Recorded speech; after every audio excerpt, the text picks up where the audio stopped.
নমস্কার, সবাইকে স্বাগত জানাই আমার বাঙালি ইউটিউব চ্যানেলে। আমি হলাম অরু। তোমরা সবাই কেমন আছো? আমি ভালো আছি। এখন আমি যে চলে যাচ্ছি, রেডি হয়ে যাই, একটা কোথাও ঘুরতে যাব। তো চলো দেখা যাক কোথায় আমরা ঘুরতে। আমি এখন টাউনশিপ ঘুরতে চলে এসেছি। চলো তোমাদের সাথে সেটাই শেয়ার। আমরা এখন বাস থেকে নেমেছি। টাউনশিপের যে রাস্তাটা হচ্ছে অনেকটাই হেঁটে হেঁটে যেতে হয়। তো আমরা সেটাই রাস্তার দিকে দেখছি, প্রকৃতিটা আনন্দ করছি এবং আমরা রাস্তার দিকে হেঁটে চলেছি। চলো সেটাই দেখতে থাকো।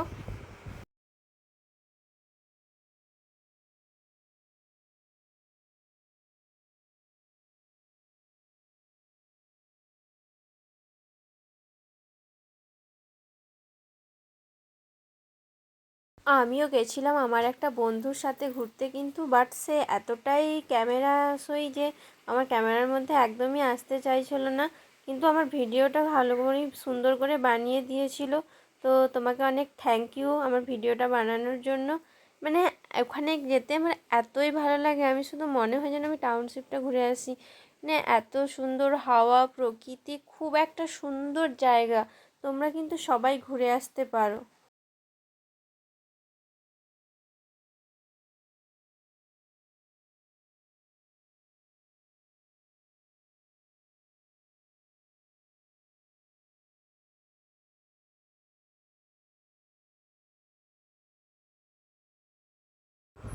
এখন আমরা পার্কের দিকে যাচ্ছি হেঁটে হেঁটে।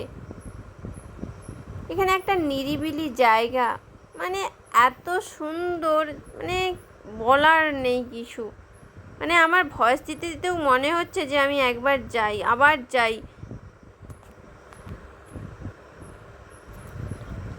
হলদিয়াবাসীর প্রিয় নদী হলো হলদি নদী।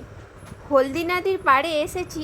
এত সুন্দর জায়গাটা, নদীর পাড়টা খুব সুন্দর। নদীর বাঁধটা খুব সুন্দর করে বাঁধানো, কত সুন্দর। এখানে এলে মন প্রাণ সব ভরে যায়। এত গরমের মধ্যেও এই যে নদীর পাড়ে বসে থাকা, একটা যেন আলাদা অনুভূতি হচ্ছে। তোমরা যদি চাও এখানে আসতে, কারোর যদি মুড অফ থাকে, তো তাড়াতাড়ি বেরিয়ে পড়ো, চলে আসো টাউনশিপ। খুব সুন্দর লাগবে এই জায়গাটা, আমি তোমাদেরকে 100% শিওর। আমরা এখন যাচ্ছি, প্রথম ঘাটের দিকে নামছি।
হ্যালো, আমি এখন টাউনশিপের শেষের মাথায় চলে এসেছি বিদ্যাসাগর পার্কের কাছে, কিন্তু দুঃখের বিষয় হলো যে পার্কটা খোলাই নেই। তো আমি পরে এসে তোমাদেরকে একদিন পার্কটা ঘুরিয়ে দেখাবো। চলো এখন তোমাদেরকে বাইরে থেকেই দেখিয়ে। খুব সুন্দর পার্কটা, পরে এসে তোমাদের সাথে একদিন দেখাবো, শেয়ার করবো যে কি কি আছে। চলো, ঘুরতে আসবো কিছু খাবো না, এটা কি করে হয়? তাই দেখতে পেয়ে গেলাম এখানে একটা গোলার দোকান, তো আমরা দাঁড়িয়ে গেলাম গোলা খেতে। আমি এখানে নিয়েছি হচ্ছে অরেঞ্জ ফ্লেভারটা। তোমরা কে কে গোলা গোলা খেতে পছন্দ করো আমাকে কমেন্ট করে জানিও। এখানে গোলাপের রেসিপিটা করছে, সেটাই আমি ভিডিও করছি। কাকুটা জাস্ট ভালোই, আমি খেয়েছিলাম, খুব ভালো বানিয়েছে।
আমি এখন বাড়ি চলে এসেছি, তাই এবার চেঞ্জ হই। খুব টায়ার্ড লাগছে, একটু ফ্রেশ হয়ে নেই, তারপরে আসছি তোমাদের সাথে কথা বলতে। এখানে আজকে রান্না করেছে ভাত আর লাউ ফুল ভাজা, ঝিঙ্গা পোস্ত, পটলের দোলমা, এবং হচ্ছে এটা কি রান্না করেছে, পনিরের তরকারি। তো আজকে আমরা এটা দিয়েই খাচ্ছি। এখন আমি আর মা খাবো, তাই দুটো থালা বাড়া হয়ে গেছে, বাপি আর ঠাকুমার খাওয়া হয়ে গেছে। চলো খেয়ে নেই, আবার কথা হবে। আমি এখন খেয়ে নিয়েছি, যাই এবার ঘুমাই, একটু রেস্ট করে নেই, আবার উঠে তোমাদের সাথে